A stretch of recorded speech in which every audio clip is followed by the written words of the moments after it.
ನಮ್ಮ ಲೈಫಲ್ಲಿ ಎಷ್ಟು ಸಲ ಅನ್ಕೊಂತೀವಲ್ವಾ, ನಮಗೇನು ಆಗಲ್ಲ, ದೆವ್ವ ಭೂತಗಳೆಲ್ಲ ಬರೀ ಸಿನಿಮಾ ಸ್ಟೋರಿಗಳಲ್ಲಿ ಮಾತ್ರ.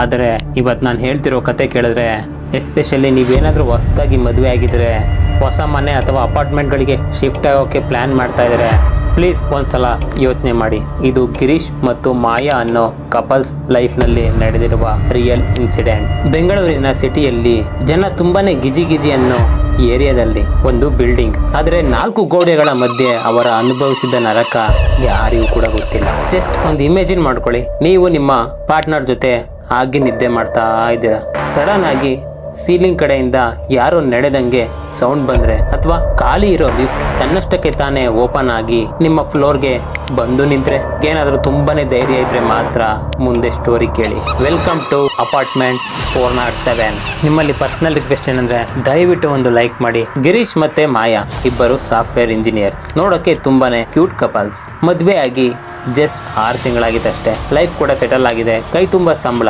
ಇನ್ನೇನ್ ಬೇಕಲ್ವಾ. ಸಿಟಿ ಸೆಂಟರ್ ನಿಂದ ಸ್ವಲ್ಪ ದೂರ ಅಂದ್ರೆ ಪೀಸ್ಫುಲ್ ಆಗಿರೋ ಏರಿಯಾದಲ್ಲಿ ಒಂದು ಅಪಾರ್ಟ್ಮೆಂಟ್ ಅನ್ನು ಹುಡುಕಿದ್ರು. ಇದೇ ನಮ್ಮ ಕಥೆಯ ಜಾಗ, ಫ್ಲಾಟ್ ನಂಬರ್ 407. ಅದು ಟಾಪ್ ಫ್ಲೋರ್. ಬಾಲ್ಕನಿಗೆ ಬಂದ್ರೆ ಸಖತ್ ವ್ಯೂ, ತಂಪಾದ ಗಾಳಿ. ದಿಸ್ ಇಸ್ ಪರ್ಫೆಕ್ಟ್ ಅಂತ ಮಾಯಾ ಫುಲ್ ಖುಷಿ ಆಗೋದ್ಲು. ಶಿಫ್ಟಿಂಗ್ ದಿನ ಎಲ್ಲಾನು ನಾರ್ಮಲ್ ಆಗೇ ಇತ್ತು. ಪ್ಯಾಕರ್ಸ್ ಅಂಡ್ ಮೂವರ್ಸ್ ಬಂದ್ರು, ಸಾಮಾನೆಲ್ಲ ಇಳಿಸಿದ್ರು. ಸಂಜೆ ಅಷ್ಟೊತ್ತಿಗೆ ಇಬ್ಬರೇ ಉಳಿದಿದ್ರು. ಮಾಯಾ ಕಿಚನ್ ನಲ್ಲಿ ಬಾಕ್ಸ್ ಅನ್ಪ್ಯಾಕ್ ಮಾಡ್ತಾ ಇದ್ಲು. ಅವಳ ಪಕ್ಕದಲ್ಲೇ ಒಂದು ಕಬೋರ್ಡ್ ಬ್ಲಾಕ್ ಇತ್ತು, ಅದರಲ್ಲಿ ಸ್ಟೀಲ್ ಪಾತ್ರೆಗಳಿದ್ವು. ಅದು ತುಂಬಾನೇ ವೆಯ್ಟ್ ಇತ್ತು. ಸಡನ್ ಆಗಿ ಆ ಬಾಕ್ಸ್ ತನ್ನಷ್ಟಕ್ಕೆ ತಾನೇ ಕ್ರಿಕ್ ಅಂತ ಒಂದೇ ಒಂದು ಅಡಿ ಪಕ್ಕಕ್ಕೆ ಜರುಗಿತು.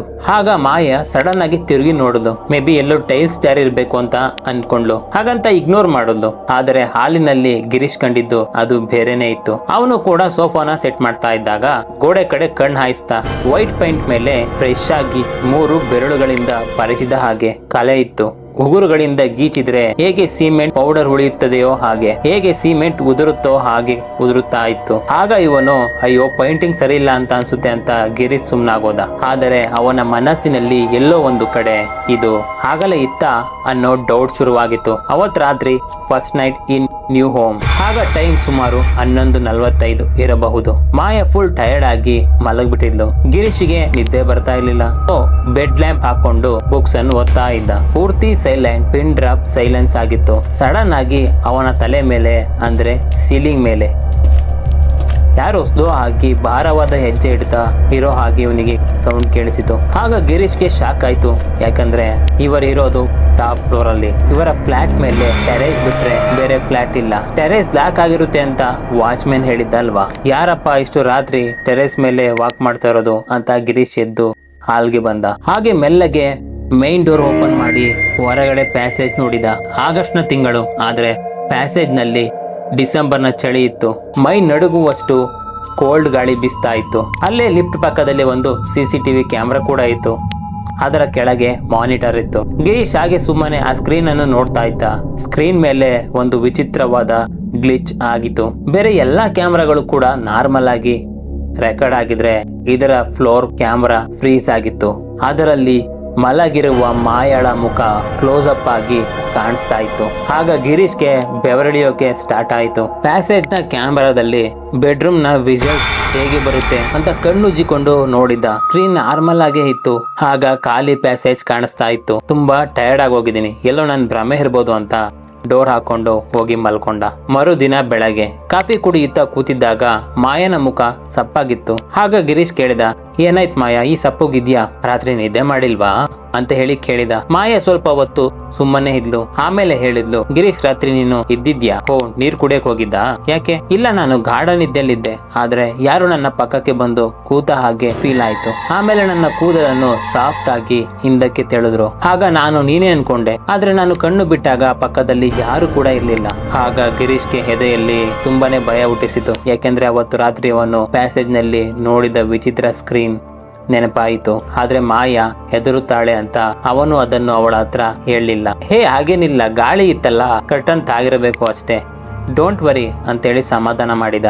ಅದೇ ದಿನ ಗಿರೀಶ್ ಕೂಡ ಆಫೀಸ್ಗೆ ಹೋದ. ಮಾಯಾಗೆ ವರ್ಕ್ ಫ್ರಮ್ ಹೋಮ್ ಇತ್ತು. ಮಧ್ಯಾಹ್ನ ಊಟ ತರಿಸೋಕೆ ಅಂತ ಸ್ವಿಗ್ಗಿ ಆರ್ಡರ್ ರಿಸೀವ್ ಮಾಡ್ಕೊಳ್ಳೋಕೆ ಮಾಯಾ ಲಿಫ್ಟ್ ಬಟನ್ ಒತ್ತಿದ್ಲು. ಲಿಫ್ಟ್ ಕೆಳಗಿನಿಂದ ಮೇಲೆ ಬಂತು. ಡಿಗ್ ಅಂತ ಡೋರ್ ಓಪನ್ ಆಯ್ತು. ಲಿಫ್ಟ್ ಖಾಲಿಯಾಗಿತ್ತು. ಆದ್ರೆ ಲಿಫ್ಟ್ ಒಳಗಡೆ ಇರೋ ಸ್ಟೀಲ್ ಗೋಡೆಯ ಮೇಲೆ ಒಂದು ಕೈ ಹಚ್ಚಿತ್ತು. ಆದ್ರೆ ಅದು ನಾರ್ಮಲ್ ಕೈ ಗುರುತಲ್ಲ, ಅದು ಒದ್ದೆ ಆದ ಕೈ. ನೀರಿನ್ನು ಆ ಹಚ್ಚಿಂದ ಕೆಳಗೆ ಜಾರ್ತಾ ಇತ್ತು. ಯಾರು ಈಗಷ್ಟೇ ಗಟ್ಟಿಯಾಗಿ ಆ ಗೋಡೆಗೆ ಕೈ ಒತ್ತಿ ನಿಂತಿದ್ರು ಅನ್ನೋ ಹಾಗಿತ್ತು. ಮಾಯಾ ಅದನ್ನು ನೋಡಿ ತುಂಬಾನೇ ಗಾಬರಿ ಆದ್ಲು. ಪಕ್ಕದ ಫ್ಲಾಟ್ ಆಂಟಿ ಹತ್ರ ಹೋಗಿ ಕೇಳಿದ್ಲು, ಯಾರಾದ್ರೂ ಕೆಲ್ಸದವ್ರು ಬಂದಿದ್ದೀರಾ ಅಂತ. ಅವರು ಹೇಳಿದ್ರು, ಇಲ್ಲಮ್ಮ, ಮಧ್ಯಾಹ್ನದಿಂದ ಯಾರು ಕೂಡ ಈ ಫ್ಲೋರ್ಗೆ ಬಂದೇ ಇಲ್ಲ ಅಂದ್ರು. ಹಾಗಾದ್ರೆ ಆ ಒದ್ದೆ ಕೈ ಗುರುತು ಯಾರದು? ಮಾಯನ ಮನಸ್ಸಿನಲ್ಲಿ ಭಯದ ಬೀಜ ಬಿತ್ತು. ಮೂರನೆಯ ದಿನ ರಾತ್ರಿ ಈ ಸಲ ಗಿರೀಶ್ಗೆ ತುಂಬಾನೇ ಭಯ ಶುರುವಾಯಿತು. ಬಾಲ್ಕನಿಯ ಡೋರ್ ಅನ್ನು ಓಪನ್ ಮಾಡಿ ಸಿಗರೇಟ್ ಸೇತ್ತಾ ನಿಂತಿದ್ದ. ಆದ್ರೆ ಒಳಗಿನಿಂದ ಯಾರೋ ಜೋರಾಗಿ ಕೂಗಿದ್ರು, ಗಿರೀಶ್ ಅಂತ. ಗಿರೀಶ್ ಓಡಿ ಬಂದ. ಆಗ ಮಾಯಾ ಕಿಟಕಿ ಹತ್ರ ನಿಂತು ನಡುತ್ತಾ ಇದ್ಲು. ಏನಾಯ್ತು ಮಾಯಾ? ಗಿರೀಶ್, ನೀವು ಈಗ ತಾನೇ ಟೆರೆಸ್ ಮೇಲೆ ಹೋಗಿದ್ರಾ? ಇಲ್ಲ ಕಣೆ, ನಾನ್ ಬಾಲ್ಕನಿಯಲ್ಲಿದ್ದೆ ಅಲ್ವಾ. ಹಾಗಾದ್ರೆ ಅಲ್ಲಿ ನೋಡಿ. ಮಾಯನ ಬೆರಳು ಮಾಡಿಯ ಮೇಲಕ್ಕೆ ತೋರಿಸಿದ್ಲು. ಅವರ ಬಾಲ್ಕನಿ ಮೇಲಿರೋ ಟೆರೆಸ್ ಪ್ಯಾರಾಪಿಟ್ ಮೇಲೆ ಒಬ್ಬ ಮನುಷ್ಯ ನಿಂತಿದ್ದ. ಆದ್ರೆ ಕತ್ತಲಲ್ಲಿ ಮುಖ ಏನ್ ಕಾಣಿಸ್ಲಿಲ್ಲ. ಆದ್ರೆ ಆ ವ್ಯಕ್ತಿ ನಿಂತಿರೋ ರೀತಿ ಕೆಳಗೆ ಬೀಳೋಕೆ ರೆಡಿ ಆಗಿರೋ ಹಾಗಿತ್ತು. ನಮ್ಮ ಫ್ಲಾಟ್ ನ ಮೇಲೇನೆ. ಗಿರೀಶ್ ಮತ್ತು ಮಾಯಾ ಧೈರ್ಯ ಮಾಡಿ ಹೊರಗೆ ಬಂದ್ರು. ಸ್ಟೇರ್ಸ್ ಹತ್ತಿ ಟೆರೆಸ್ ಹತ್ರ ಹೋದ್ರು. ಗೇಟ್ ನೋಡಿದ್ರೆ ದೊಡ್ಡದಾಗಿ ಬೀಗ ಹಾಕಿತ್ತು. ಅದು ನೋಡಿದ್ರೆ ತುಂಬಾನೇ ತುಕ್ಕು ಹಿಡಿದಿರುವ ಬೀಗ. ಆದ್ರೆ ಕಳೆದ ಎಷ್ಟೋ ತಿಂಗಳಿಂದ ಈ ಗೇಟ್ ಓಪನ್ ಆಗೇ ಇಲ್ಲ. ಹಾಗಾದ್ರೆ ಮಾಯಾ ನೋಡಿದ ಯಾರನ್ನ? ನೆಕ್ಸ್ಟ್ ಡೇ ಗಿರೀಶ್ ಡೈರೆಕ್ಟ್ ಆಗಿ ವಾಚ್ಮೆನ್ ಸುರೇಶನ ಹತ್ತಿರ ಹೋದ.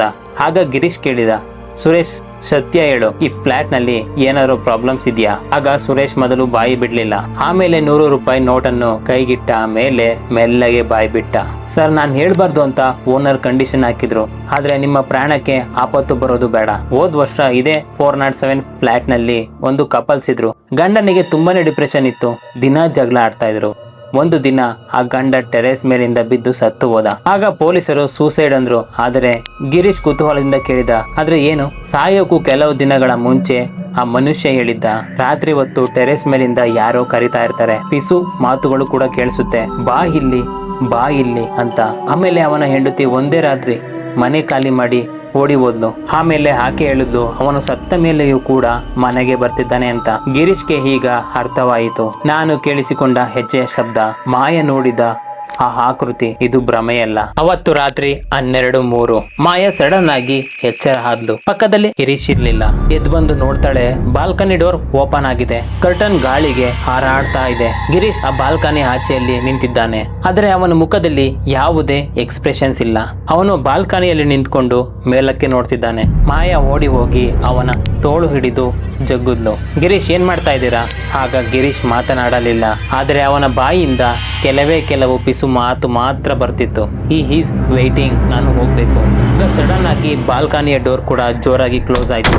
ಯಾರೋ ತುಂಬಾನೇ ಕೋಪದಿಂದ ಡೋರ್ ಅನ್ನು ನೂಕಿದ ಹಾಗೆ. ಆಗ ಗಿರೀಶ್ನ ಮೈ ನಡುಗೋಕೆ ಶುರುವಾಯಿತು. ಅವನು ನನ್ನ ಕರಿತಿದ್ದಾನೆ ಅಂತೇಳಿ ಒದ್ದಾಡೋಕೆ ಶುರು ಮಾಡಿದ. ಆಗ ಮಾಯಾ ಜೋರಾಗಿ ಅಳುತ್ತಾ ಗಿರೀಶ್ನ ಎಳ್ದಾಡ್ತಾ ಇದ್ಲು. ಆದ್ರೆ ಗಿರೀಶ್ಗೆ ಮೈ ಮೇಲೆ ಪ್ರಜ್ಞೆನೇ ಇರಲಿಲ್ಲ. ನಾವು ಮೇಲಕ್ಕೆ ಹೋಗ್ಬೇಕು, ಅವನು ಮಾಡಕ್ಕಾಗದೇ ಇರೋದನ್ನ ನಾವು ಮಾಡಿ ಮುಗಿಸ್ಬೇಕು ಅಂತ ಅದೇ ಡೈಲಾಗ್ನ ಪದೇ ಪದೇ ಹೇಳ್ತಾ ಇದ್ದ. ಆಗ ಮಾಯಾಗೆ ಏನ್ ಮಾಡ್ಬೇಕಂತ ಗೊತ್ತಾಗ್ತಾ ಇಲ್ಲ. ಫೋನ್ ತಗೊಂಡು ವಾಚ್ಮೆನ್ಗೆ ಕಾಲ್ ಮಾಡೋದು. ಆದರೆ ಅಷ್ಟರಲ್ಲಿ ಗಿರೀಶ್ ಮೈನ್ ಡೋರನ್ನು ಓಪನ್ ಮಾಡಿ ಟೆರೆಸ್ ಕಡೆಗೆ ಓಡಿ ಹೋದ. ಮಾಯಾ ಕೂಡ ಹಿಂದೆ ಓಡಿ ಹೋದ್ಲು.